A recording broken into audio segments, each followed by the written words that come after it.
தேவன் அன்பாகவே இருக்கிறார். அவருடைய தழும்புகளால் குணமானீர்கள். தேவன் ஒளியாய் இருக்கிறார். அவரிடத்தில் எவ்வளவேனும் இருள் இல்லை என்று சத்தியவேதம் சொல்லுகிறது. சத்தியவேதம் சொல்லுகிறது, அவர் உங்கள் மித்தம் தரித்திரர் ஆனாரே முதல் கிறிஸ்து இயேசுக்குள் நமக்கு கிருபை அளிக்கப்பட்டிருக்கிறது. அவர் எவ்வளவேனும் பொய்யுரையாத தேவன் என்று சத்தியவேதம் சொல்லுகிறது. சத்தியவேதம் என்ன சொல்லுகிறது?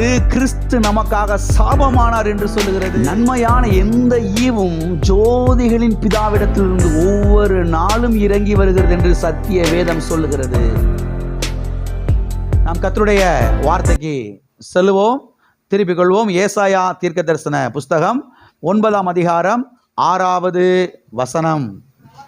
நமக்கு ஒரு பாலகன் பிறந்தார், நமக்கு ஒரு குமாரன் கொடுக்கப்பட்டார், கர்த்தத்துவம் அவர் தோளின் மேல் இருக்கும், அவர் நாமம் அதிசயமானவர், ஆலோசனை கர்த்தா, வல்லமையுள்ள தேவன், நித்திய பிதா, சமாதான பிரபு என்னப்படும்.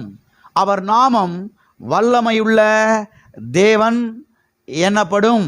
கடந்த பல வாரங்களாக நேம்ஸ் ஆஃப் காட், தேவனுடைய நாமங்கள், தேவனுடைய நாமங்களை குறித்து நாம் செவ்வாய்க்கிழமை ஆராதனைகளிலே நாம் பார்த்து கொண்டு வருகிறோம், நாம் தியானித்து கொண்டு வருகிறோம். நம்முடைய தேவனுக்கு சத்திய வேதத்திலே அநேக நாமங்கள் இருக்கிறது. Elohim, El Shaddai, Ebenezer, El Rohi, Jehovah Jireh, Jehovah Rohi, Jehovah Shammah, Jehovah Shalom, Jehovah Tsidkenu, Jehovah Sabaoth, Immanuel, இயேசு என்று இப்படி நம்முடைய தேவனுக்கு சத்திய வேதத்திலே அநேக நாமங்கள் இருக்கிறதை நாம் பார்க்க முடிகிறது. அது மாத்திரமல்ல, அவருடைய ஒவ்வொரு நாமமும் அவருடைய கேரக்டரை நமக்கு வெளிப்படுத்துகிறது. அவருடைய ஒவ்வொரு நாமமும் அவருடைய சுபாவத்தை நமக்கு வெளிப்படுத்துகிறது. அவருடைய ஒவ்வொரு நாமமும் அவருடைய அந்த தன்மையை நமக்கு வெளிப்படுத்துகிறது. அவருடைய ஒவ்வொரு நாமமும் அவருடைய அந்த குணாதிசயத்தை நமக்கு வெளிப்படுத்துகிறது. அவர் எப்படிப்பட்டவர், அவர் என்ன செய்கிறார், அவரால் என்ன செய்ய முடியும் என்பதையெல்லாம் இந்த நாமங்கள் நமக்கு தெளிவாய் வெளிப்படுத்துகிறது. அவர் எவ்வளவு பெரியவர், அவர் எவ்வளவு நல்லவர், அவர் எவ்வளவு வல்லமை உள்ளவர், அவர் எவ்வளவு உண்மை உள்ளவர் என்பதையெல்லாம் இந்த நாமங்கள் நமக்கு தெளிவாய் வெளிப்படுத்துகிறது.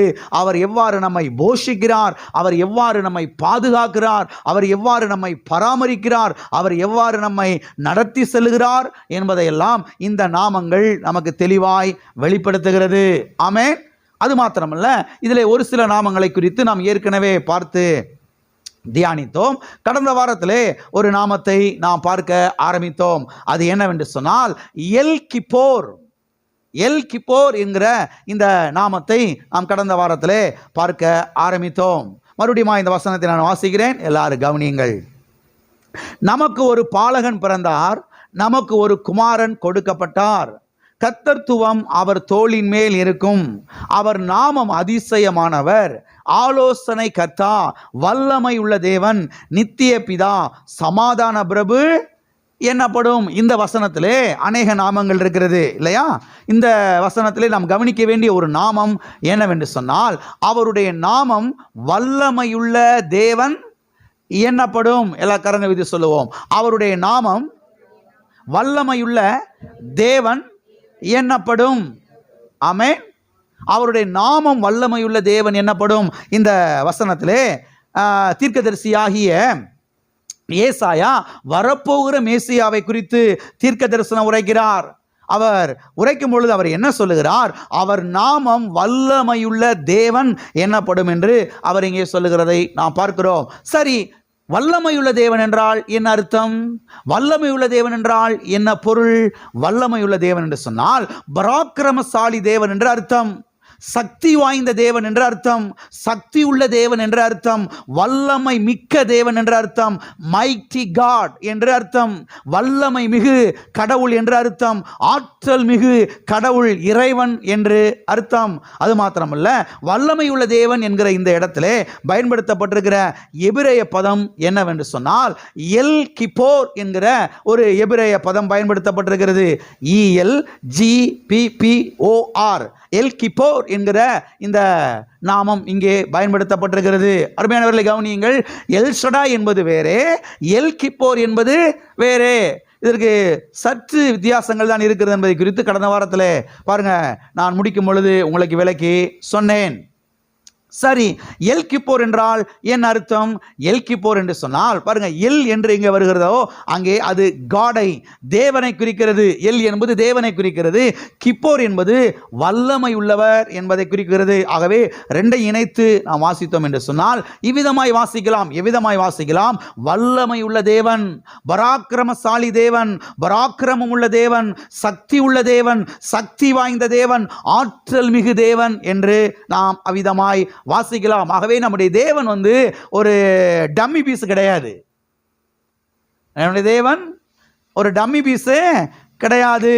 அவர் பாருங்க ஏதோ பாவம் அப்புறாணி பாவம் ஒண்ணுமில்லாத ஆளு அப்படின்ற மாதிரிலாம் கிடையவே கிடையாது. அருமையானவர்களை கவனிங்கள். அவர் வெத்து ஆளு கிடையாது. அவர் வல்லமை உள்ள தேவன். ஆமென். நம்முடைய தேவன் யார்? அவர் வல்லமை உள்ள தேவன். இதை குறித்தெல்லாம் நாம் கடந்த வாரத்தில் பார்த்தோம். அது மாத்திரமல்ல, பிறகு இன்னொரு காரியத்தை நாம் பார்த்தோம். அது என்னவென்று சொன்னால், இந்த நாமம் எப்படிப்பட்ட நாமம் என்பதை குறித்து நாம் பார்க்க ஆரம்பித்தோம். எல் கிப்போர் எப்படிப்பட்ட தேவனாய் இருக்கிறார் என்பதை குறித்து நாம் பார்க்க ஆரம்பித்தோம். இதிலே 4 காரியங்களை மாத்திரம் நாம் பார்த்தோம். முதலாவதாக நாம் எதை பார்த்தோம்? எல் கிப்போர் யுத்தத்தில் வல்லமை உள்ள தேவனாய் இருக்கிறார் என்பதை குறித்து நாம் பார்த்தோம். இரண்டாவதாக எல் கிப்போர் ரட்சிக்க வல்லமை உள்ள தேவனாய் இருக்கிறார் என்பதை குறித்து நாம் பார்த்தோம். மூன்றாவதாக எல் கிப்போர் தடைகளை உடைக்க வல்லமை உள்ள தேவனாய் இருக்கிறார் என்பதை குறித்து நாம் பார்த்தோம். நான்காவதாக எல் கிப்போர் அதிசயங்களை செய்கிற தேவனாயிருக்கிறார், அற்புதங்களை செய்கிற தேவனாயிருக்கிறார். அதிசயங்களையும் அற்புதங்களையும் செய்ய அவர் வல்லமை உள்ள தேவனாயிருக்கிறார் என்பதை குறித்து நாம் கடந்த வாரத்திலே பார்த்து தியானித்தோம். அது மாத்திரமல்ல, இதை தொடர்ந்து இன்னும் சில காரியங்களை இன்றைக்கு நாம் பார்க்க போகிறோம். இன்றைக்கு 5வது காரியங்கள், 6வது காரியங்களை எல்லாம் நாம் பார்க்க போகிறோம். ஓகே, 5வதாக எல் கிப்போர் யார் என்று சொன்னால், அவர் எப்படிப்பட்ட தேவன் என்று சொன்னால், எல் கிப்போர் குணமாக்க வல்லமையுள்ள தேவனாயிருக்கிறார் என்று சத்தியவேதம் சொல்லுகிறது. எல் கிப்போர் யார்? அவர் குணமாக்க வல்லமையுள்ள தேவன். எத்தனை பேர் ஆமென் சொல்றீங்க? அவர் குணமாக்க வல்லமையுள்ள தேவனாயிருக்கிறார். வாசிப்போம். மத்தேயு எழுதின சுவிசேஷம் 9ஆம் அதிகாரம் 28வது வசனம். அவர் வீட்டிற்கு வந்த பின்பு அந்த குருடர் அவரிடத்தில் வந்தார்கள். இயேசு அவர்களை நோக்கி, இதை செய்ய எனக்கு வல்லமை உண்டென்று விசுவாசிக்கிறீர்களா என்று கேட்டார். அதற்கு அவர்கள், ஆம் விசுவாசிக்கிறோம் ஆண்டவரே என்றார்கள். இங்கே பார்வையற்ற 2 நபர்கள் ஆண்டவரிடத்தில் நாங்கள் பார்வையடைய வேண்டும், நாங்கள் சுகமடைய வேண்டும் என்று அவர்கள் கேட்கிறார்கள். அதற்கு ஆண்டவர் கேட்கிறார், இதை செய்ய எனக்கு வல்லமை உண்டென்று நீங்கள் விசுவாசிக்கிறீர்களா? இதை செய்ய எனக்கு வல்லமை உண்டென்று நீங்கள் விசுவாசிக்கிறீர்களா என்று கேட்கிறார் ஆண்டவர். அதற்கு அவர்கள் சொல்லுகிறார்கள், விசுவாசிக்கிறோம் ஆண்டவரே என்று சொல்லுகிறார்கள். அதாவது எங்களை குணமாக்க உம்மாலே முடியும், உமக்கு வல்லமை இருக்கிறது, எங்களுடைய பார்வை இல்லாத இந்த கண்களை பார்வையுள்ள கண்களாக மாற்ற உம்மாலே முடியும், எங்களுக்கு பார்வையை தர உமக்கு வல்லமை இருக்கிறது, எங்களுக்கு பார்வை தருவதற்கு நீர் வல்லமையுள்ள தேவனாயிருக்கிறீர் என்பதை இன்றைக்கு நாங்கள் விசுவாசிக்கிறோம் என்று அவர்கள் சொல்லுகிறார்கள். அப்பொழுது பாருங்க, எல் கிப்போர் அவர்களை சுகமாக்கினார் என்பதை குறித்து இந்த வேத பகுதியிலே நாம் பார்க்கிறோம். எனவே எல் கிப்போர் அவர் யார் என்று சொன்னால், அவர் குணமாக்க வல்லமை உள்ள தேவனாயிருக்கிறார். ஆமென். அவர் யார்? குணமாக்க வல்லமை உள்ள தேவனாய் இருக்கிறார். டாக்டர்லாம் சொல்லிட்டாங்க சுகமாகாது, முடியாது அப்படின்ட்டு. ஆனால் எல் கிப்போர் கைவிரிக்கல. எல் கிப்போர் சொல்லல, இதை என்னால முடியாது, இது என்னால செய்யறதுக்கு என்கிட்ட வல்லமை இல்லை அப்படின்னு அவர் ஒரு நாள் சொல்லல. அவர் சொல்றாரு, இதை குணமாக்க எனக்கு வல்லமை இருக்குது, ஆனா குணமாக்க எனக்கு வல்லமை இருக்குது என்பதை நீ விசுவாசிக்கிறாயா என்று கேட்கிறார். ஆண்டவற்ற வல்லமை நிறைய இருக்குதுங்க. ஆண்டவர்கிட்ட வல்லமை என்ன செய்யுது? நிறையா இருக்குது. ஆனால் அவர் குணமாக்க வல்லமை உள்ளவரா என்பதை யார் தான் விசுவாசிக்கணும்? நாம தான் விசுவாசிக்கணும். இப்போ பாருங்க, இந்த நம்ம சர்ச்சில் வயர் வழியாக மின்சாரம் நிறைய போய்கிட்டு இருக்குது, அப்படி தானே?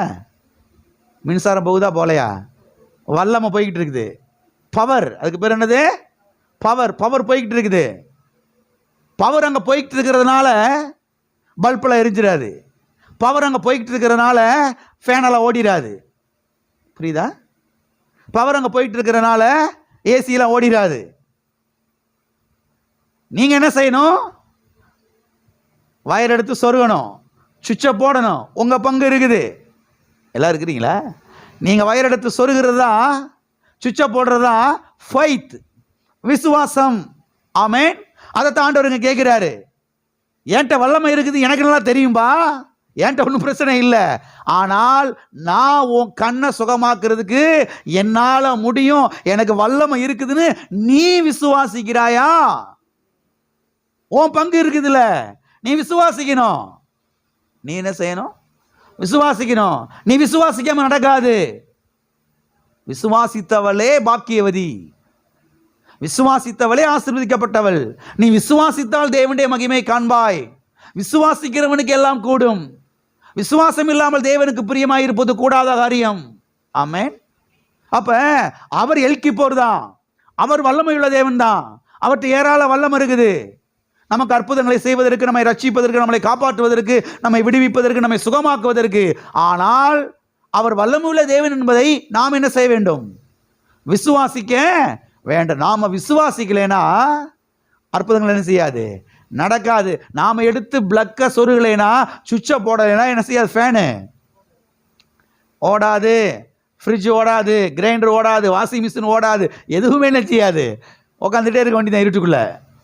ஆமென். ஆகவே கர்த்தர் இங்க கேட்கிறாரு, இதை செய்ய எனக்கு வல்லமை உண்டென்று நீங்கள் விசுவாசிக்கிறீர்களா? உடனே அவங்க சொல்றாங்க, விசுவாசிக்கிறோம் ஆண்டவரே. கர்த்தர் பாருங்க, அன்றைக்கு கண்களை என்ன செய்தாரு? சுகமாக்கினார். ஒளியை கர்த்தர் என்ன செய்தார்? அவர்களுக்கு கொடுத்தார். ஆகவே நம்முடைய தேவன் யார்? அவர் எல்கிப்போர். அவர் குணமாக்க வல்லமையுள்ள தேவனாய் என்ன செய்கிறார்? இருக்கிறார். வாசிப்போம். லூக்கா எழுதின சுவிசேஷம் 5ஆம் அதிகாரம் 17வது வசனம்.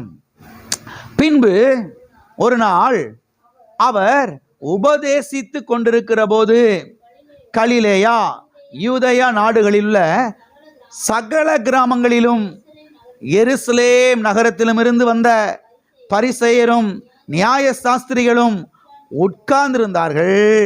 அப்பொழுது பிணியாளிகளை குணமாக்கத்தக்கதாக கர்த்தருடைய வல்லமை விளங்கிற்று. இங்கே நாம் கவனிக்க வேண்டிய வார்த்தை, அப்பொழுது பிணியாளிகளை குணமாக்கத்தக்க கர்த்தருடைய வல்லமை விளங்கிற்று. கர்த்தருடைய வல்லமை வெளிப்பட்டது. கர்த்தருடைய வல்லமை என்ன செய்தது? வெளிப்பட்டது. எது விளங்கிற்று? கர்த்தருடைய வல்லமை. எதற்காக கர்த்தருடைய வல்லமை விளங்கிற்று, வெளிப்பட்டது? பிணியாளிகளை குணமாக்க, பிணியாளிகளை குணமாக்கத்தக்கதாக, பிணியாளிகளை சுகமாக்கத்தக்கதாக, பிணியாளிகளை சொஸ்தமாக்கத்தக்கதாக கர்த்தருடைய வல்லமை விளங்கிற்று. கர்த்தருடைய வல்லமை வெளிப்பட்டது. ஆமென். இங்கே ஆண்டவர் வசனத்தை போதித்துக் கொண்டிருக்கிறார். இதுதான் நீங்கள் ஆழமாய் கவனிக்கணும். இந்த வசனத்தில், இந்த வசனத்தினுடைய முதல் பகுதியையும் இந்த வசனத்தினுடைய கடைசி பகுதியை அப்படி ஜாயின் பண்ணி வாசித்து பாருங்களேன், ஈஸியாக உங்களுக்கு புரியும். வாசிக்கிறேன், கவனிங்க. இந்த வசனத்தினுடைய முதல் பகுதி, பின்பு ஒரு நாள் அவர் உபதேசித்து கொண்டிருந்த பொழுது. பின்பு ஒரு நாள் என்ன செய்து கொண்டிருந்த பொழுது? உபதேசித்து கொண்டிருந்த பொழுது, அதாவது வசனத்தை போதித்து கொண்டிருந்த பொழுது, அவருடைய வார்த்தையை பிரசங்கித்துக் கொண்டிருந்த பொழுது, அப்பொழுது பிணியாளிகளை சுகமாக்கத்தக்கதாக, குணமாக்கத்தக்கதாக கர்த்தருடைய வல்லமை விளங்கிற்று. ஆமென். அந்த முதல் ரெண்டு வரியும் கடைசியாக 2 வரியும் ஜாயின் பண்ணி வாசிங்க, ஈஸியாக புரியும். அவர் உபதேசித்துக் கொண்டிருந்த பொழுது, அவர் பிரசங்கித்துக் கொண்டிருந்த பொழுது, அவர் தம்முடைய வார்த்தையை ஜனங்களுக்கு போதித்துக் கொண்டிருந்த பொழுது, பிணியாளிகளை குணமாக்கத்தக்க கர்த்தருடைய வல்லமை விளங்கிற்று. ஆகவே அருமையான தேவனுடைய பிள்ளைகளை கவனியுங்கள். பிரசங்க வேளையிலே எல்லாம் இருக்கிறீங்களா? ஒவ்வொரு முறையும் ஆராதனை கூடி சபை கூடி பிரசங்கிக்கப்படுகிற பொழுது நல்லா கவனிங்க, அங்கே வசனத்தை கேட்டுக்கொண்டிருக்கிற வேளையிலேயே நீங்கள் சுகமடைவீர்கள். எல்லாம் இருக்கிறீங்களா? வசனத்தை போதிச்சுக்கிட்டு இருக்கிறாரு. வசனத்தை போதிச்சுக்கிட்டு இருக்கும் பொழுதுதான் எது வெளிப்பட்டது, எது விளங்கினது? கர்த்தருடைய வல்லமை. அப்ப கர்த்தருடைய வல்லமை எப்ப வெளிப்படும்? வசனத்தை போதிக்கும் போது. அப்ப வசனத்தை நீங்க கேட்கணும். வசனத்தை போதிக்கும் போது ஒவ்வொரு முறையும் ஆராதனை கூடுகிற வேளையில, சபை கூடுகிற வேளையில நீங்க வாஞ்சையாய் வந்து வசனத்தை கேட்கும் பொழுது அங்க என்ன வெளிப்படுகிறது? குணமாக்கத்தக்க கர்த்தருடைய வல்லமை வெளிப்படுகிறது. அந்த வேளையிலேயே நீங்க என்ன செஞ்சிருவீங்க? சுகமாயிருவீங்க. நீங்க இங்க வந்து வரிசையில் நின்று பாசு தலையில கையை வச்சு எண்ணெயெல்லாம் வாங்கி கொண்டு வந்து கொடுத்து, அதெல்லாம் அடுத்த ஸ்டெப்பு. அதெல்லாம் அடுத்த, அப்படிலாம் கர்த்தர் சுகமாக்கவே மாட்டாரு. அப்படிலாம் நம்ம போதிக்கிறது கிடையாது. தவறா தலையில கையை வச்சு ஜெபம் பண்ணும்போது சுகமாகுது. ஆமே, எண்ணெய் ஜெபம் பண்ணி கொடுக்குறோம், சுகமாகுது. ஆனால் நல்லா நீங்க கவனிக்கணும், நீங்க இங்கெல்லாம் வராமலே இதெல்லாம் செய்யாமலே சுகமாகலாம். எப்படின்னா வசனத்தை கேட்டுக்கொண்டிருக்கும் பொழுது. ஆமென். அப்ப பிரசங்க செய்தியை கேட்கணும். ஒவ்வொரு நாளும் போட்டு வீட்டில் போட்டு கேட்கணும். ஒவ்வொரு முறையும் ஆராதனை கூடுகிற வேளையில, சபை கூடி வருகிற வேளையில, திருச்சபை கூடி வருகிற வேளையில வாஞ்சையாய் வந்து வசனத்தை கேட்க கேட்க கேட்க கேட்க கேட்க பாருங்க, நமக்குள்ள என்ன செய்ய ஆரம்பிக்குது? சுகம் உண்டாக ஆரம்பிக்கிறது. நம்முடைய மனதிலே சுகம், ஆவியிலே சுகம், சரீரத்திலே சுகம், குடும்பத்திலே சுகம், வாழ்க்கையிலே சுகம், பிள்ளையுடைய வாழ்க்கையிலே சுகம், சமாதானம், ஆசீர்வாதங்கள், வெற்றிகள் உண்டாக ஆரம்பிக்கிறது. இதுதான் வெற்றியின் ரகசியம். நீங்கள் புரிந்து கொள்ளுங்கள். எங்கேயோ கர்த்தர் சுகத்தை ஒரு மலையில் ஒளிச்சு வச்சு விட்டாரு. வாங்க எல்லாரும் சேர்ந்து உபவாசம் போட்டு அதை கண்டுபிடிச்சது எந்த செடின்னு வெளிப்பு ஆண்டு யாராவது ஒரு ஆள் கர்த்தர் எழுப்பி அந்த செடியை ஆண்டவர் வெளிப்படுத்திட்டு, இன்னைக்கு அந்த செடியை வெளிப்படுத்திட்டோம். ஆளுக்கு ஒரு செடியை பிடிக்கிட்டு வந்து வீட்டு வாசலை கட்டி தொங்க விட்டுருவோம். எது காத்து கருப்பு உள்ள வராது, சுகம் கிடைக்கும், சமாதானம் கிடைக்கும். தேவையில்லாதெல்லாம் செஞ்சுக்கிட்டு இருக்கக்கூடாது. நீங்கள் கிறிஸ்தவ மக்கள் பாருங்கள், தேவையில்லாத செய்கிறதெல்லாம் முக்கால்வாசி நேரங்களை வேஸ்ட் பண்ணுறாங்க. ஒன்றை நல்லா புரிஞ்சுக்குங்க, வசனத்துக்கு முக்கியத்துவம் கொடுக்கணும். வசனத்தை கேளுங்க. அவர் வசனத்தை உபதேசித்து கொண்டிருந்த பொழுது, அவர் வார்த்தையை பிரசங்கித்து கொண்டிருந்த பொழுது, அப்பொழுது கர்த்தருடைய வல்லமை விளங்கிற்று, பிணியாளிகளை குணமாக்கத்தக்கதாக. அப்ப எப்ப சுகம் கிடைக்குது, எப்ப வெற்றி கிடைக்குது, எப்ப ஐஸ்வர்யம் வருகிறது, எப்ப வாழ்வு வருகிறது, எப்ப குடும்பம் செழிக்க ஆரம்பிக்கிறது? நீங்க வசனத்தை கேட்கும் போது. ஆமே, நீங்க வசனத்தை கேட்டுக்கிட்டே வாங்க, வாழ்க்கை தரம் உயர்ந்து கொண்டே வரும், தேவைகள் சந்திக்கப்படும், சரீரத்தில் சுகம் கிடைக்கும், குடும்பத்தில் வெற்றி உண்டாகும், உடஞ்சி கிடக்கிற குடும்பங்கள் ஒன்று சேர ஆரம்பிக்கும், வாழ்வடைய ஆரம்பிக்கும், ஆசீர்வாதங்கள் துளிர்க்க ஆரம்பிக்கும். இப்படித்தான் ஆசீர்வாதங்கள் வருகிறது என்பதை தெரிந்து கொள்ளுங்கள். எங்கேயோ போய் லயனில் நின்று தலையை கொடுத்து ஜெபம் பண்ணுறது, அங்கே எங்கேயோ இடத்துல போய் வரிசையில் நின்று தலையை கொடுத்து ஜெபம் பண்ணுறது, ஓ ஓ ஓ ஓன்னு கத்து உருள்றது, பரடுறது, கையை காலை ஆட்டுறது. என்ன எல்லாரும் அமைதியாக இருக்கீங்க? கர்த்தர் எளிமையான வழியை வச்சிருக்கிறாரு. இவங்க எங்கேயோ கெட்டிச்சோரை கட்டிட்டு போய் நிற்கிறாங்க, புளியோதரை கட்டிக்கிட்டு தூக்குவாளியில் இல்லை இருக்கிறீங்களா? நான் சொல்கிறேன், நீங்கள் இருந்த இடத்துலேருந்தே சுகத்தை பெற்றுக்கொள்ளலாம். உட்காந்து நல்ல வசனத்தை கேளுங்க, நேரத்தை அதுக்கு ஒதுக்குங்க. ஆமென். நல்ல வசனத்தை கேளுங்க, பிரசங்க செய்தியை கேளுங்க, நல்ல வேதத்தை வாசிங்க, நல்ல அந்நிய பாஷையில் இருந்து ஜெபம் பண்ணுங்க. இருக்கிற இடத்துலையே நீங்கள் சுகத்தை என்ன செய்யலாம்? பெற்றுக்கொள்ளலாம். அந்த இடத்துல தான் கர்த்தருடைய வல்லமை என்ன செய்கிறது? வெளிப்படுகிறது. ஆமென். வாசிப்போம். லூக்கா எழுதின சுவிசேஷம் 6ஆம் அதிகாரம் 19வது வசனம். அவரிடத்திலிருந்து வல்லமை புறப்பட்டு எல்லாரையும் குணமாக்கினபடியினாலே ஜனங்கள் யாவரும் அவரை தொடும்படிக்கு வகை தேடினார்கள். என்ன செய்தார்கள்? வகை தேடினார்கள். அவரிடத்திலிருந்து வல்லமை புறப்பட்டு எல்லாரையும் குணமாக்கினபடியால். எல்லாரும் இருக்கிறீங்களா? அப்போ அவற்றை வல்லம் இருக்குது சுகமாக்குறதுக்கு, நம்மளை குணமாக்குறதுக்கு தேவையான அவ்வளோ வல்லமை அவற்றை இருக்குது. இப்போ யாரோ ஒருத்தவங்க அங்கே தொட்டிருக்கிறாங்க, விசுவாசத்தில் சுகமாயிட்டாங்க.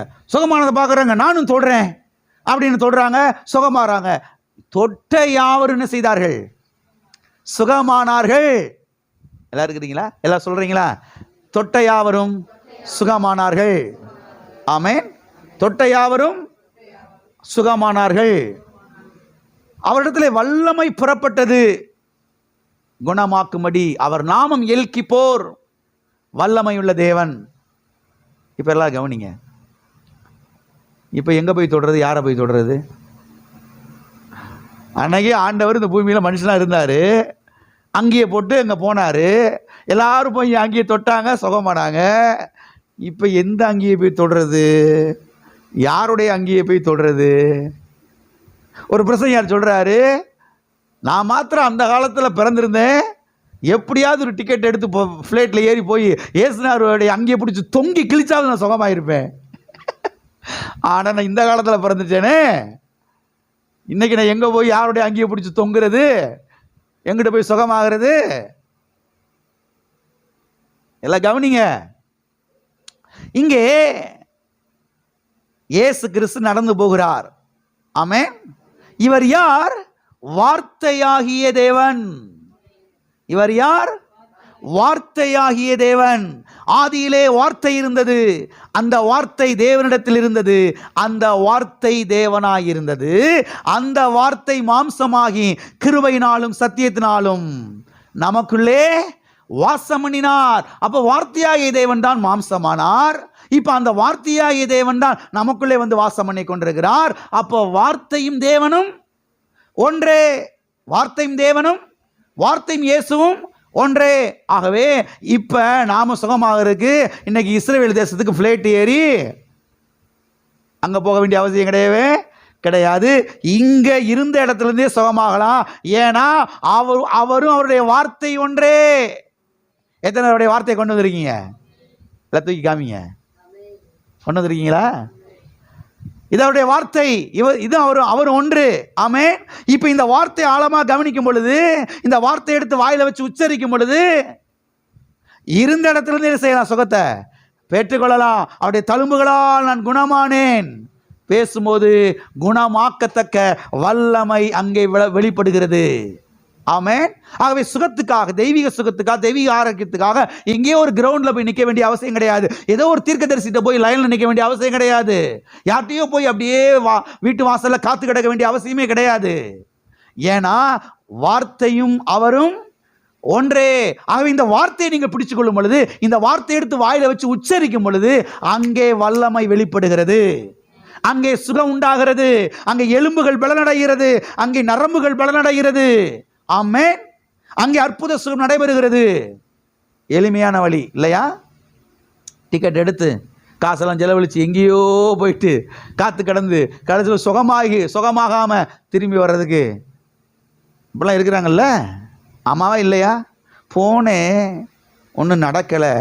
போனேன், இன்றைக்கி எங்களையெல்லாம் பார்க்கல முடியலன்ட்டாரு, நேரம் இல்லைன்ட்டாங்க, இன்றைக்கி வெளிநாட்டுக்காரவங்களை மட்டும்தான் பார்ப்பாராம் அப்படிலாம் சொல்லி எங்களெல்லாம் போக சொல்லிட்டாங்க. நாங்கள் என்ன பண்ணுறது? ஒன்று யார் போக சொன்னது? நீ வீட்டுக்குள்ளே உட்காந்து என்ன செய்ய வேண்டியதா?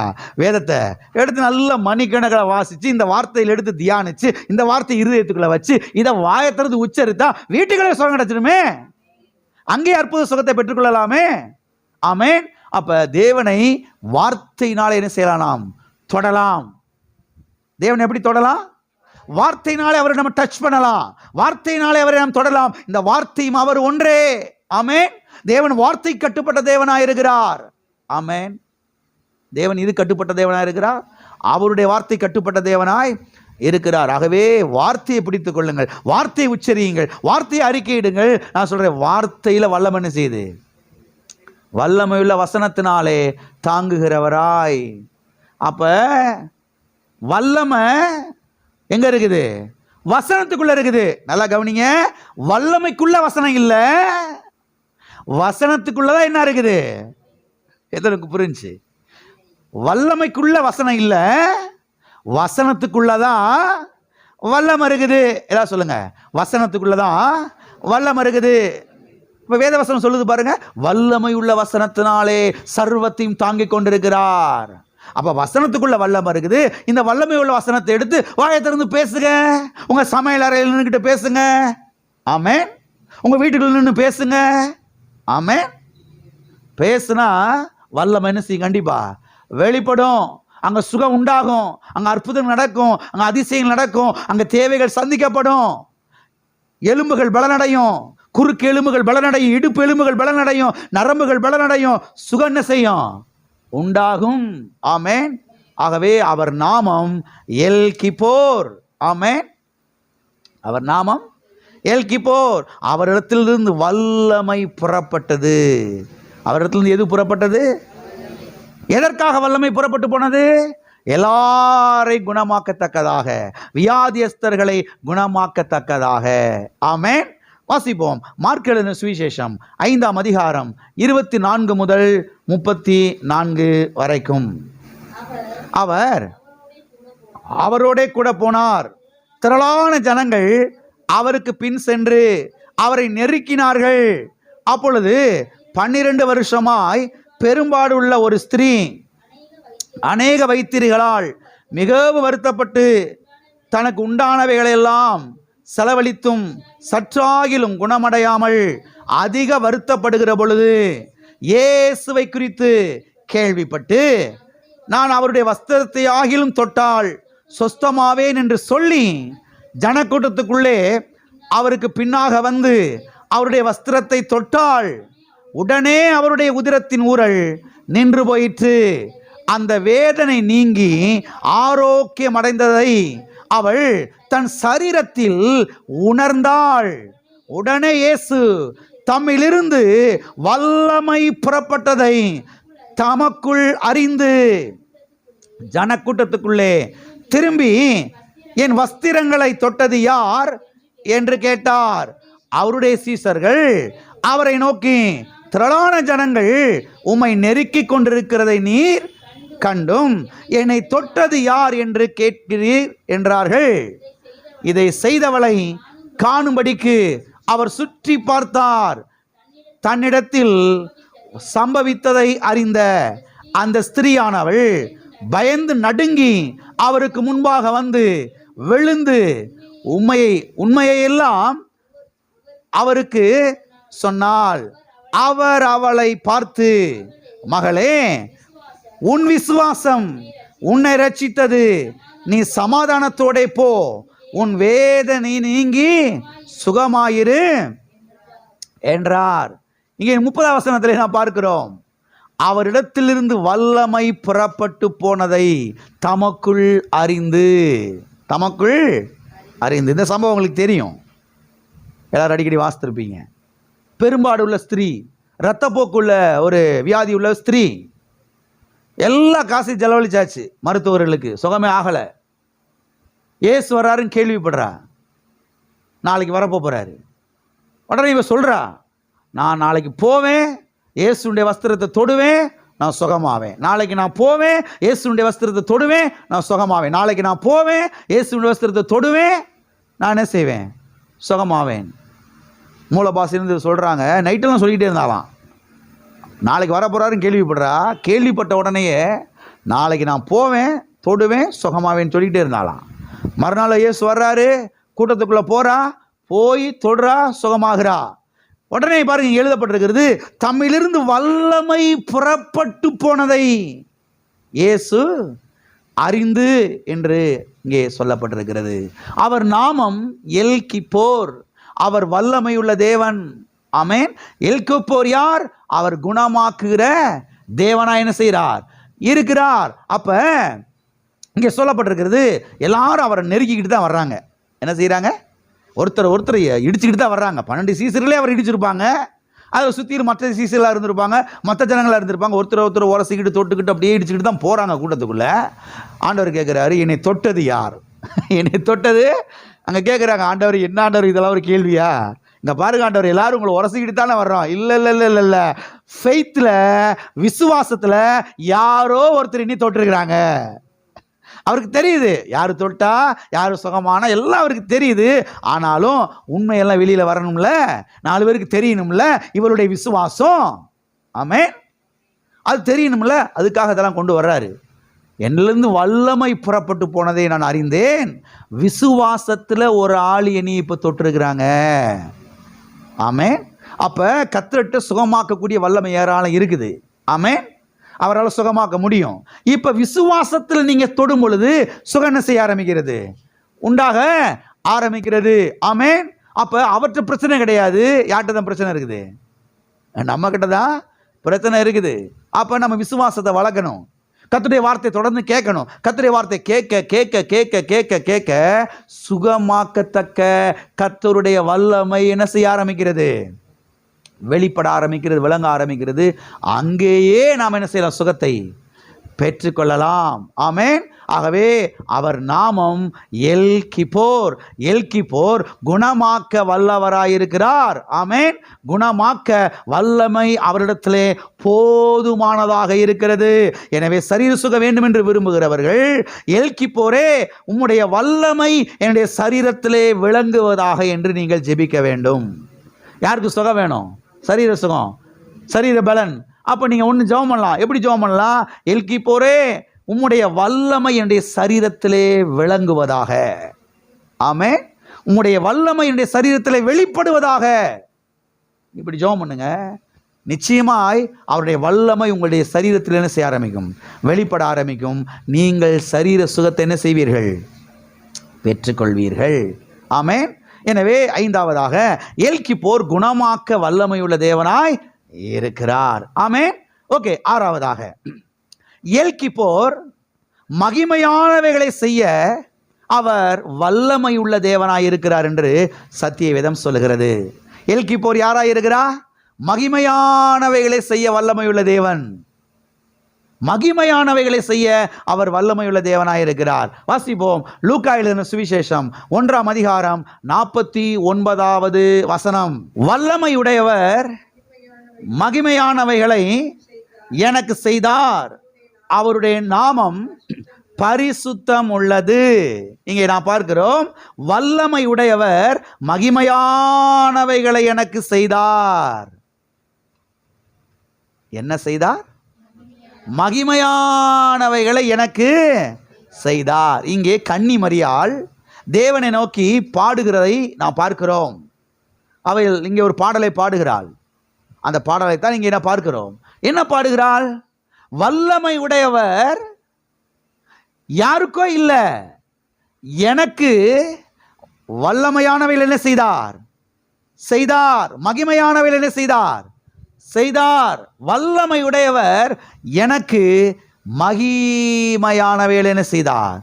செய்தார். எப்படிப்பட்ட காரியங்களை செய்தார்? மகிமையான காரியங்களை செய்தார். இந்த வசனம் பொது மொழிபெயர்ப்பிலே எப்படி வந்திருக்கிறது என்று சொன்னால், வல்லவராம் கடவுள் எனக்கு அரும் பெரும் செயல்களை செய்துள்ளார் என்று வந்திருக்கிறது. இவ்வளவு நல்லா மொழிபெயர்த்திருக்காங்க பாருங்க. வல்லவராம் கடவுள் எனக்கு அரும் பெரும் காரியங்களை செய்துள்ளார் என்று வந்திருக்கிறது. அரும் பெரும் செயல்கள், அருமையான செயல்கள், பெரும் செயல்கள் என்று வந்திருக்கிறது. எல்லா கரங்களும் இது சொல்லுவோம். எல் கிப்போர் எனக்கு அரும் பெரும் காரியங்களை செய்கிறார். பக்கத்தில் கைப்பிடி சொல்லுங்களேன்.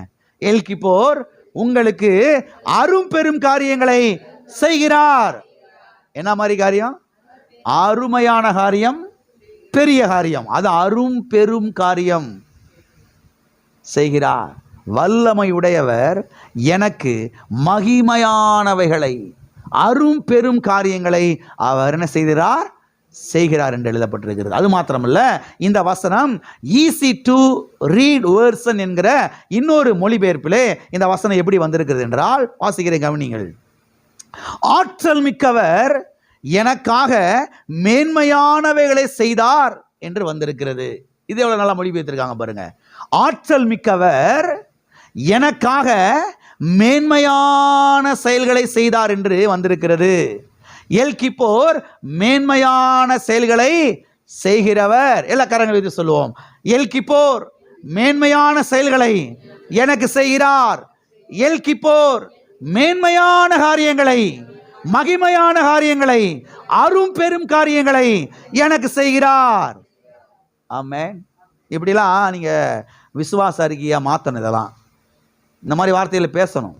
இதெல்லாம் குறித்து வச்சு எழுதி வச்சு இதை விசுவாச அறிக்கையாக மாற்றணும். என்னத்தையோ வாயத்திறந்து சொல்லிக்கிட்டே கிடக்கக்கூடாது. என்னங்க ஆண்டவரே ஒன்றும் நடக்க மாட்டேங்குது, என்னங்க ஆண்டவர் நீங்கள் பாட்டுக்கு சைலண்ட்டாக இருக்கிறீங்க, ஏன் இப்படி ஊமையாக உட்காந்துருக்கீங்க, ஏன் ஆண்டவர் இப்படி அமைதியாக உட்காந்துருக்கிறீங்க, நான் சொல்கிறது உங்களுக்கு கேட்குதா கேட்கலையா? இப்படி உட்காந்து தனியாக உட்காந்து பேசிக்கிட்டு இருக்கிறோம் ஆண்டவர்கிட்ட. அதுக்கு பதிலாக இப்படி பேசணும். எல்கிப்போரே, வல்லமையுள்ள தேவனே, எனக்கு அரும் பெரும் காரியங்களை நீர் செய்தபடியால் உம்மை ஸ்தோத்தரிக்கிறேன். நீர் மேன்மையான செயல்களை எனக்கு செய்தபடியால் உம்மை நான் ஸ்தோத்தரிக்கிறேன். நீர் மகிமையான காரியங்களை என்னுடைய வாழ்க்கையில், என்னுடைய குடும்பத்தில், என்னுடைய பர்சனல் லைஃப்ல நீர் செய்தபடியால் உம்மை ஸ்தோத்தரிக்கிறேன். இப்படி ஸ்தோத்திரிங்க. நான் சொல்கிறேன், மகிமையான காரியங்கள் குடும்பத்தில் நடக்கும். மேன்மையான செயல்கள், மேன்மையான காரியங்கள் நடக்க ஆரம்பிக்கும். ஆமென். ஆற்றல் மிக்கவர் மகிமையான காரியங்களை என்ன செய்வார்? உங்களுடைய வாழ்க்கையிலே செய்வார். ஆமென். கன்னி மரியாளுக்கு செய்த கர்த்தர் நமக்கு நிச்சயமாக என்ன செய்வார்? செய்வார். வாசிப்போம். எரேமியா தீர்க்கதரிசன புஸ்தகம் 32ஆம் அதிகாரம் 19வது வசனம். யோசனையிலே பெரியவரும் செயலிலே வல்லவருமாயிருக்கிறீர். அவனுக்கு அவனுடைய வழிகளுக்கு தக்கதாகவும் அவனுடைய கிரியைகளின் பலனுக்கு தக்கதாகவும் அளிக்கும்படி உம்முடைய கண்கள் மனுபுத்திரருடைய எல்லா வழிகளின் மேலும் நோக்கமாயிருக்கின்றன. இங்கே நான் பார்க்கிறோம், யோசனையில் பெரியவரும் செயல்களிலே வல்லவருமாய் இருக்கிறீர். நம்ம பாடுறோம்ல, யோசனையில் பெரியவரே, பாடுறோம் இல்லையா? இதெல்லாம் இந்த வசனத்தை தான் பாட்டாக்கி இருக்கிறாங்க. ஆமென். அப்போ வசனத்தை பாட்டாக்குன அப்படிப்பட்ட பாடல்கள் தான் நாம் என்ன செய்யணும்? பாடணும். சும்மா ஏதாவது பாடிக்கிட்டு என்ன செய்யக்கூடாது? கிடக்கூடாது. செயல்களிலே வல்லவரே, பாடுறோம் பாருங்க, செயல்களிலே வல்லவரே, பாடுறோம் பாருங்க. இதெல்லாம் அந்த வார்த்தைகள் தான், கர்த்தருடைய வார்த்தைகள்.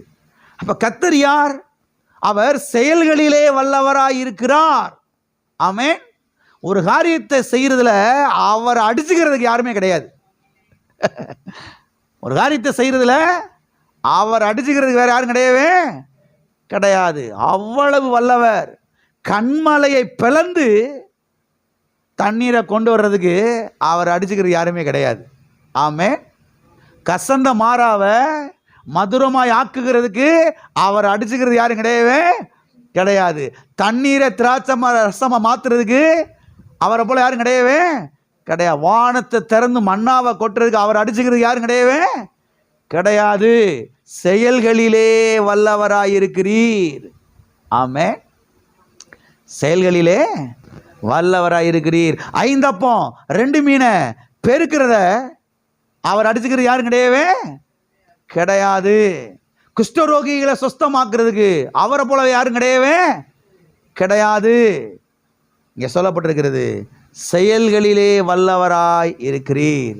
எனவே எல்கிப்போர் மகிமையான செயல்களை, அரும் பெரும் செயல்களை, மேன்மையான செயல்களை நம்முடைய வாழ்க்கையிலே செய்வதற்கு அவர் தயாராக என்ன செய்கிறார்?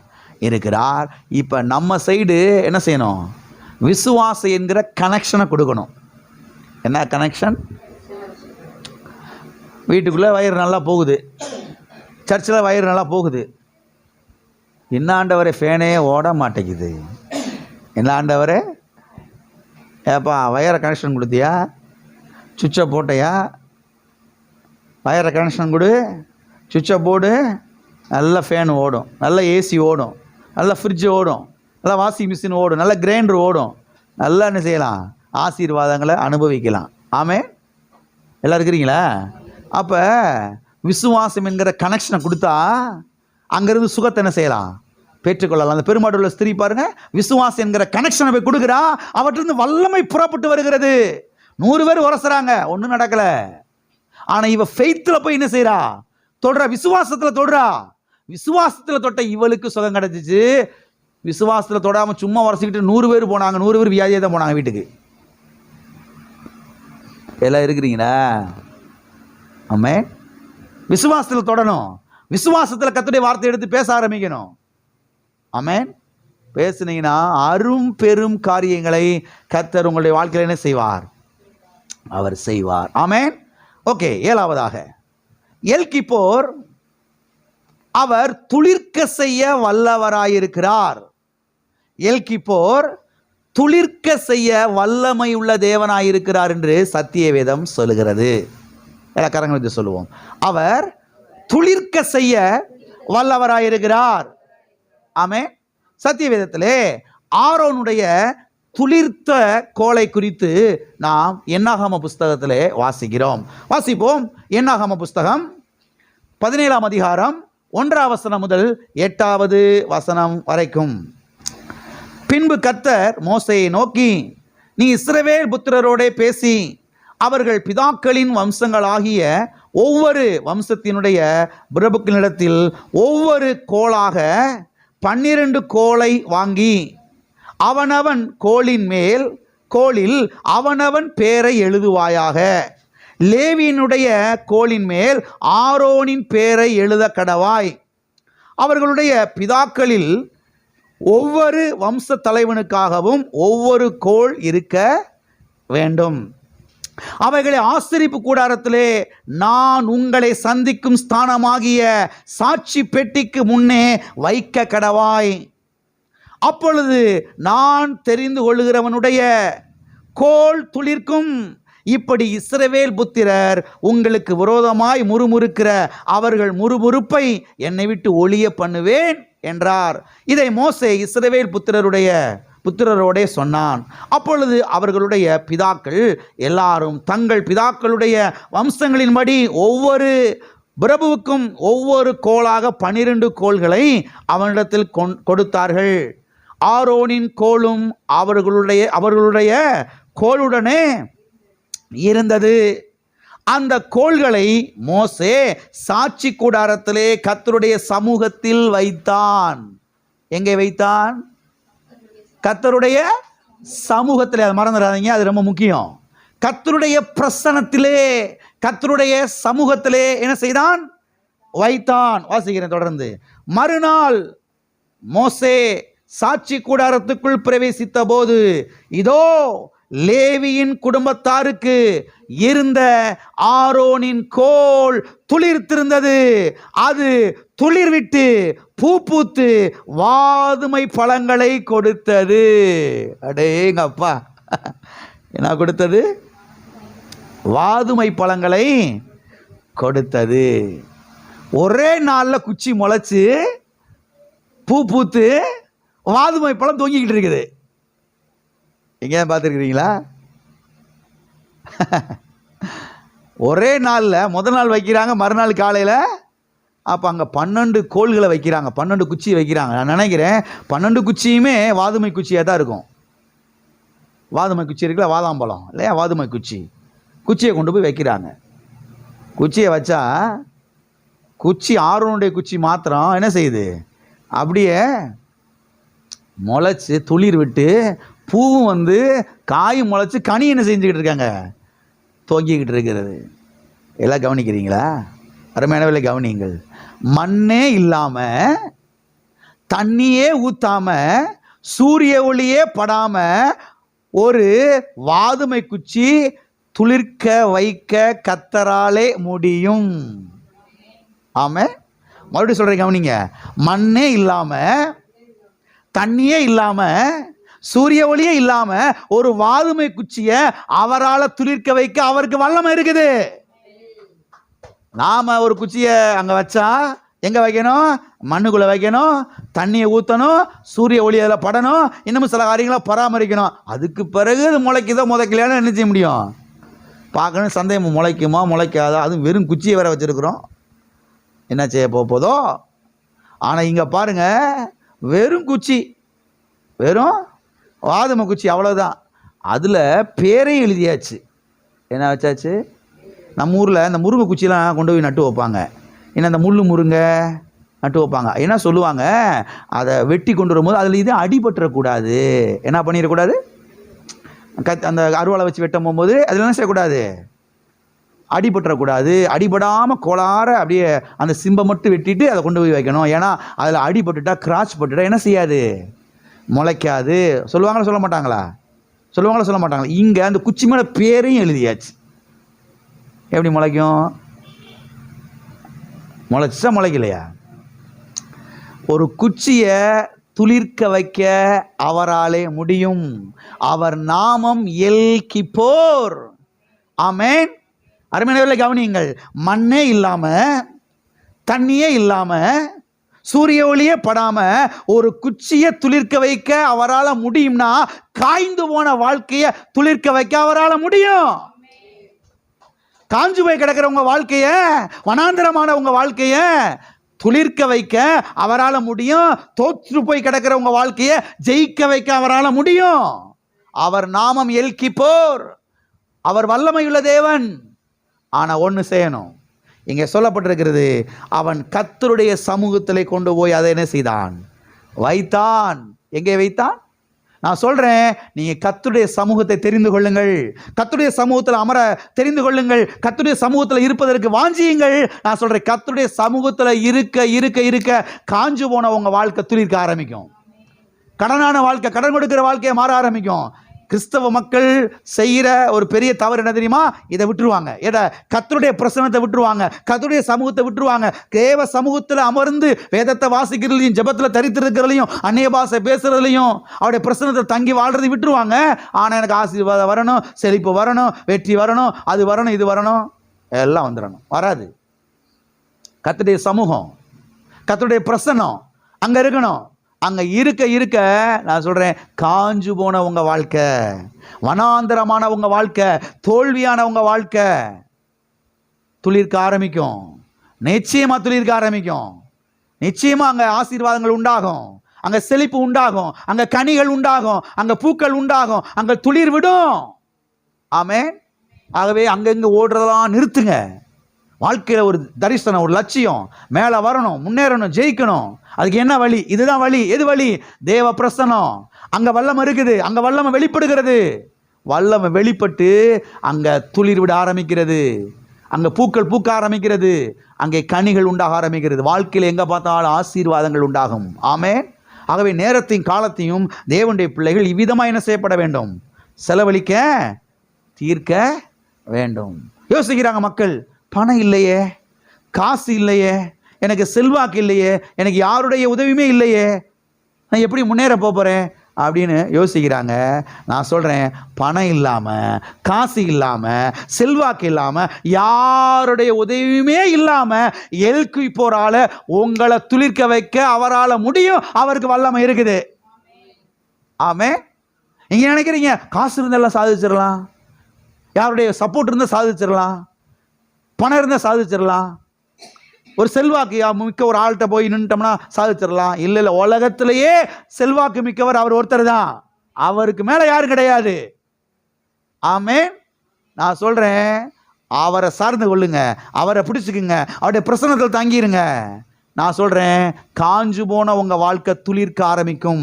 காய்ந்து போன உங்கள் வாழ்க்கை துளிர்க்க வைக்க அவருக்கு வல்லமை இருக்கிறது. அவர் வல்லவராய் இருக்கிறார். ஆமென். ஆக தேவ பிரசன்னம், தேவ சமூகம். கர்த்தருக்கு காத்திருக்கிறவர்களோ புது பலன் அடைந்து செட்டைகள் அடி துயர் என்ன செய்வார்கள்? எழும்புவார்கள். அப்போ காத்திருக்கணும், ஓடிக்கிட்டே இருக்கக்கூடாது. எந்த நேரம் ரன் பண்ணிக்கிட்டே இருக்கக்கூடாது, ரன்னிங்லே இருக்கக்கூடாது. இந்த வேலை இந்த வேலை அந்த வேலை இந்த வேலை, அங்கே போகணும் இங்கே போகணும் அங்கே போகணும், அதை செய்யணும் இதை செய்யணும், அதை போட்டு அப்படியே மண்டையை போட்டு பிக்கிறது. கடைசியில் டயர்டாயிருச்சு, ஆண்டவரே கோச்சுக்கிறாதீங்க ஆண்டவரே, நாளைக்கு பைபிள் வாசித்துறேன் ஆண்டவரே, கோச்சுக்கிறாதீங்க ஆண்டவரே, நாளைக்கு ஜெபம் பண்ணிடுறேன் ஆண்டவரே, நீ நல்லவராச்சு, மன்னிக்கிறவராச்சு, மன்னிப்பீர்னு நினைக்கிறேன். இப்படி எத்தனை நாளைக்கு? இப்படியே எத்தனை நாளைக்கு இப்படியே வண்டியை ஓட்டுறது? நேரத்தை ஒதுக்குங்கள், தீர்மானமிடுங்கள், திட்டமிடுங்கள். இப்படித்தான் நான் இருக்க போகிறேன். தேவ பிரசன்னம்தான் என்னுடைய உயர்வு. தேவ பிரசன்னத்தில் காத்திருக்க போகிறேன். அங்கே வல்லம் இருக்குது. ஆரோனுடைய கோலை துளிர்க்க வைக்க அவரால் முடியும்னா, என் வாழ்க்கையை துளிர்க்க வைக்க அவரால் முடியும். என் வாழ்க்கையை செழிக்க வைக்க அவரால் முடியும். என் சரீரத்தை சுகமாக்க அவரால் முடியும். என்னை ஜெயிக்க வைக்க அவரால் முடியும். என்னை உயர்த்த அவரால் முடியும். ஆமென். அவர் நாமம் எல் கிப்போர். அவர் பாருங்க, துளிர்க்க வைக்க வல்லமை உள்ள தேவனாய் என்ன செய்கிறார்? இருக்கிறார். ஆமென். ஓகே, 8வதாக எல் கிப்போர் விடுவிக்க வல்லவராய் இருக்கிறார். தப்புவிக்க வல்லவராய் இருக்கிறார் என்று சத்திய வேதம் சொல்லுகிறது. வாசிப்போம். தானியேல் தீர்க்கதரிசன புஸ்தகம் 3ஆம் அதிகாரம் 17வது வசனம். நாங்கள் ஆராதிக்கிற எங்கள் தேவன் எங்களை தப்புவிக்க வல்லவராய் இருக்கிறார். அவர் எரிகிற அக்கினி சூளைக்கும் ராஜாவாகிய உம்முடைய கைக்கும் நீங்களாக்கி விடுவிப்பார்.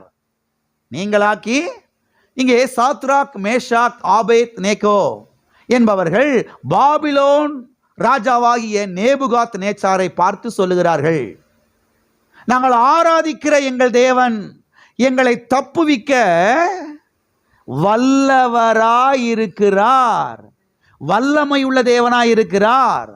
இந்த அக்கினி சூளைக்கு எங்களை என்ன செய்வார்? அவர் தப்புவிப்பார். ராஜாவாகிய உம்முடைய கைக்கு என்ன செய்வார்? தப்பு. பயங்கரமா பேசுறாங்க, போல்டா பேசுறாங்க. பாபிலோன் என்பது இன்னைக்கு அமெரிக்கா மாதிரி அன்னைக்கு வல்லரசு நாடு. போய் அங்கெல்லாம் வாழ ஆட்ட முடியாது, அங்கெல்லாம் வச்சுக்கிற கூடாது, தூக்கி உள்ள போட்டுருவாங்க, அவ்வளோ முடிஞ்சு சோழி. அந்த மாதிரி வல்லரசு நாடு பாபிலோன் அன்னைக்கு. இவங்க யூதர்கள் இஸ்ரேல் தேசத்திலிருந்து இங்கே அடிமையாக வந்திருக்கிறாங்க.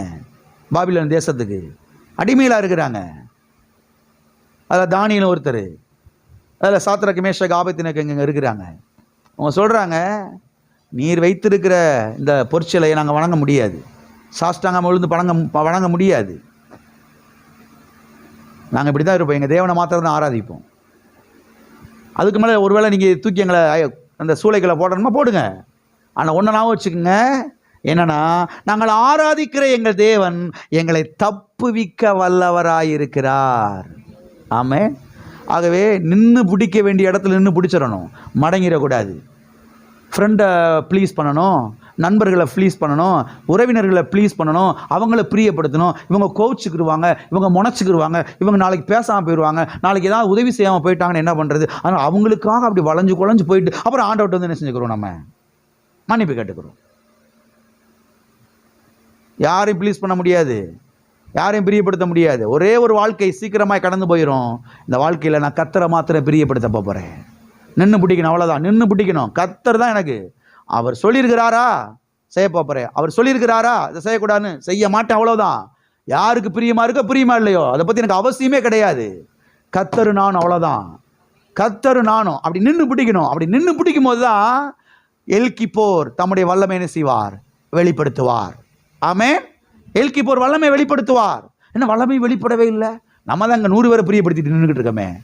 100 பேரை பாருங்கள் பிரியப்படுத்துறதுக்காக நம்ம வாழ்க்கையை வளைஞ்சு போய்கிட்டு இருக்கிறோமே. எப்படி வல்லமை வெளிப்படும்? வல்லமை வெளிப்படாது. கர்த்தர் நான், அவ்வளோதான். கர்த்தருக்கு எது பிரியமோ அதை எனக்கு பிரியம், கர்த்தர் எதுக்கு இஷ்டமோ அதை எனக்கு இஷ்டம், கர்த்தருடைய சித்தம் எதுவோ அதை என்னுடைய சித்தம். கர்த்தருக்கு பிரியமாக வாழ போகிறேன், கர்த்தருக்கு உகந்த வாழ்க்கை வாழ போகிறேன், கர்த்தருக்கு நின்று பிடிக்க போகிறேன், அவ்வளோதான். இதை செய்யக்கூடாது கர்த்தர் சொல்லியிருக்கிறாரா? செய்ய மாட்டேன். இதை செய்ய சொல்லி இப்படி கர்த்தர் சொல்லியிருக்கிறாரா? செய்ய போகிறேன், அவ்வளோதான். யாருக்கு பிரியமாக இருக்க பிரியமா இல்லை அதை பற்றி எனக்கு அவசியமே கிடையாது. அப்படி நிற்கும் போது என்ன நடக்கும்? எல்கிப்போர் தம்முடைய வல்லமை என்ன செய்வார்? வெளிப்படுத்துவார். அங்கே பாதுகாப்பார், அங்கே ரட்சிப்பார். இந்த சம்பவம் உங்களுக்கு தெரியும். அதுக்கு பிறகு நடந்த சம்பவங்கள்லாம் கர்த்தர் பாருங்க வந்து இறங்கி அக்கினி சூளைகளை வந்து என்ன செய்கிறாரு? உலாவி கொண்டிருக்கிறாரு. போட்டது 3 பேர், உள்ளே சுற்றிக்கிட்டு இருக்கிறவங்க, உலாவி கொண்டிருக்கிறவங்க 4 பேர். இயேசு கிறிஸ்துவே அங்கே இறங்கி வந்து அவர்களோடு பேசி கொண்டிருந்தார், சம்பாஷித்து கொண்டிருந்தார், அவர்களை பாதுகாத்தார். முடி கருகன வாட கூட என்ன செய்யலை, அடிக்கலை. அவர் எல்லாரும் வெளியே வர்றாங்க. அன்றைக்கி தேசத்தில் ஒரு பெரிய மாற்றம், தேசத்தில் ஒரு பெரிய எழுப்புதல். இந்த தேவன் தான் மெய்யான தேவன், இந்த தேவன் தான் ஜீவனுள்ள தேவன். ஆமென். அப்போ நீங்கள் படிக்கிற இடத்துல, நீங்கள் இருக்கிற இடத்துல, நீங்கள் வாழ்கிற இடத்துல கர்த்தருக்காக வைராக்கியமாக நின்று பிடிக்கும் பொழுது கர்த்தரே இறங்கி வந்து தம்முடைய வல்லமை என்ன செய்வார்? வெளிப்படுத்துவார். அங்கே அற்புதத்தை செய்வார். ஆமென். கர்த்தருடைய நாமம் என்ன செய்ய ஆரம்பிக்கும்? மகிமைப்பட ஆரம்பிக்கும். எனவே எல்கிப்போர் யார் என்றால் அவர் தப்புவிக்க வல்லவராய் இருக்கிறார், விடுவிக்க வல்லவராய் இருக்கிறார். ஒரு வசனத்தை வாசித்து நாம் முடிப்போம். புதிய ஏற்பாட்டில் எபிரேயர் 5ஆம் அதிகாரம் 7வது வசனம். அவர் மாம்சத்தில் இருந்த நாட்களில், இங்கே இயேசு கிறிஸ்துவை குறித்து எழுதப்பட்டிருக்கிறது.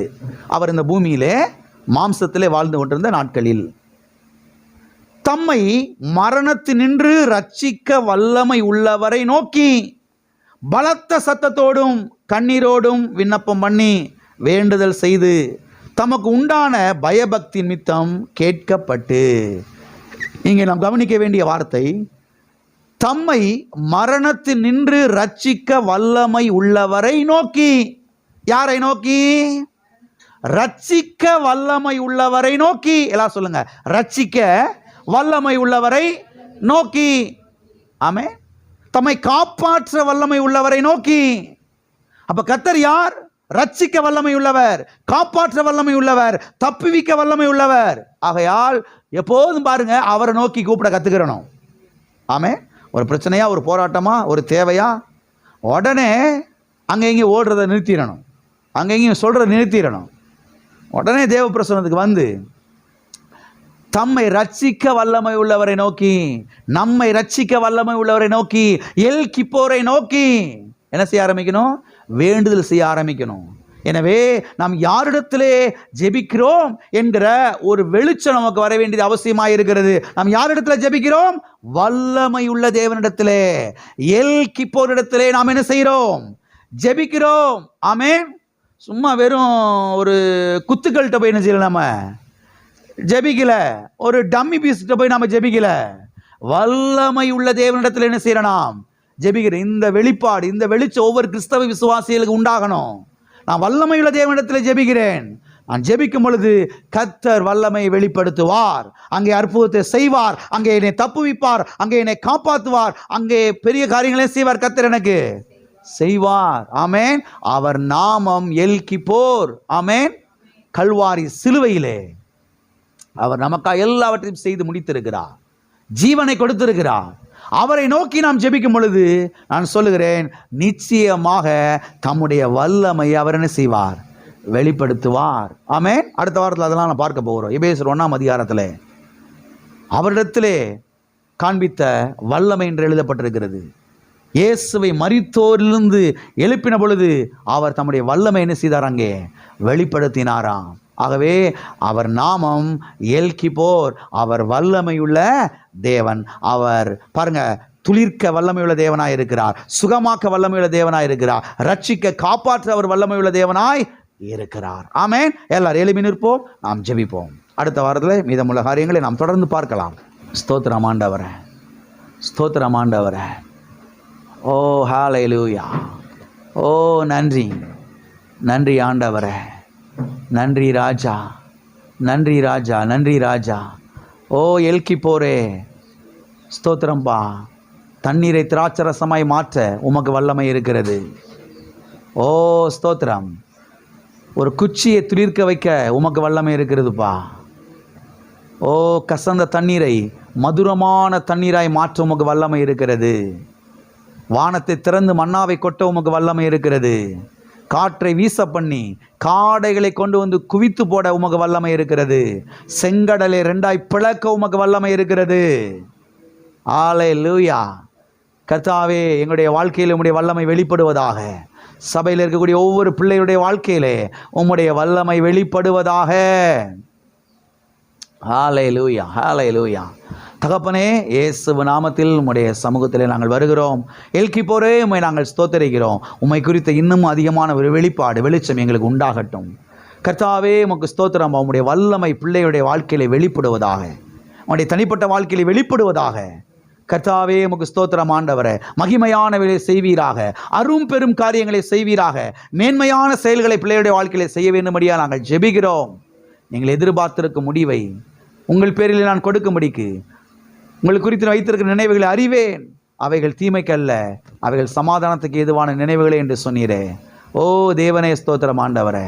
கர்த்தா, உம்மை குறித்தான திட்டங்கள் பிள்ளையுடைய வாழ்க்கையை நிறைவேறட்டும். போக்குவரத்து எல்லாவற்றையும் ஆசீர்வதியும். இயேசு நாமத்தில் பிதாவே. என் ஆத்துமாவே, என் முழு உள்ளமே அவருடைய பரிசுத்த நாமத்தை ஸ்தோத்திரி. என் ஆத்துமாவே கர்த்தரை ஸ்தோத்திரி. கர்த்தர் செய்த சகல உபகாரங்களையும் மறவாதே. நம்முடைய கர்த்தராகிய இயேசு கிறிஸ்துவின் கிருபையும் பிதாவாகிய தேவனுடைய அன்பும் பரிசுத்த ஆவியானவருடைய ஐக்கியமும் இப்போதும் எப்போதும் நம் அனைவரோடும் கூட சதா காலங்களிலும் இருப்பதாக.